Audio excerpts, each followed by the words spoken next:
La snipeuse remarque un truc bizarre. Le mec de l'autre côté fait la même chose tous les jours. Il descend dans le canyon pour enlever les vieilles mines, puis en installe des nouvelles. Et c'est pas tout. Il vérifie aussi les filets de protection au-dessus du canyon, et les mitrailleuses lourdes placées tous les 20 mètres. C'est clair que tout ça c'est pour empêcher un truc flippant de remonter du fond. Sauf que Jacques aussi a repéré la femme. Quand il en parle au vétéran, le vieux lui interdit tout contact avec elle. Jacques demande ce qu'il y a en bas du canyon. Le vétéran balance une grenade dans le vide sans hésiter.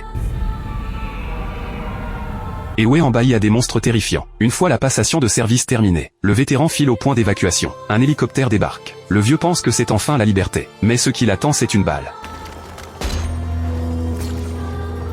Le secret du canyon ne doit jamais sortir d'ici. Mais Jacques en sait rien du tout. Il continue sa routine de maintenance tranquille. Au début il supporte la solitude. Mais ce jour-là la curiosité l'emporte. Il prend ses jumelles et mate la tour d'en face. Et là il perd ses moyens. La femme en face est carrément canon. Malgré les milliers de mètres qui les séparent. Lisa sent qu'on la mate. Son sixième sens est aussi affûté. Parce que comme Jacques, c'est une ancienne snipeuse d'élite. Le record de tir c'est 3 km. Mais Lisa elle peut abattre une cible à 4 bornes. Les combats trop faciles l'ennuyaient à mourir. C'est pour ça qu'elle a accepté cette mission de garde. Le lendemain arrive enfin. Et Lisa tire en l'air.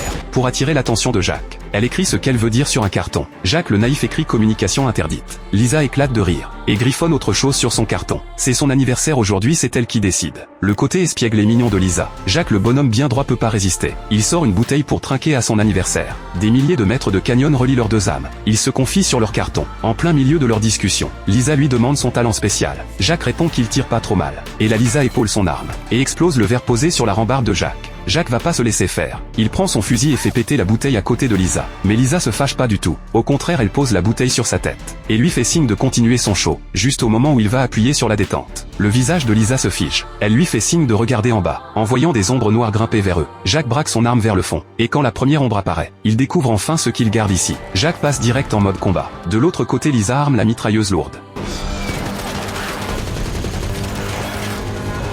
Sous leur feu croisé, la première vague de monstres est repoussée. Au moment où il croit que c'est fini, Lisa entend du bruit sous ses pieds. Elle recule instinctivement.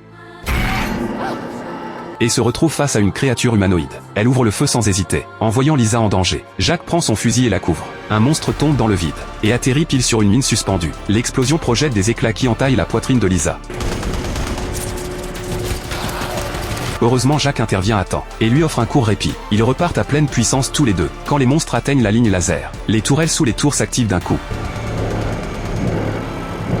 La bataille entre humains et monstres dure jusqu'au lever du jour, et le canyon redevient enfin silencieux.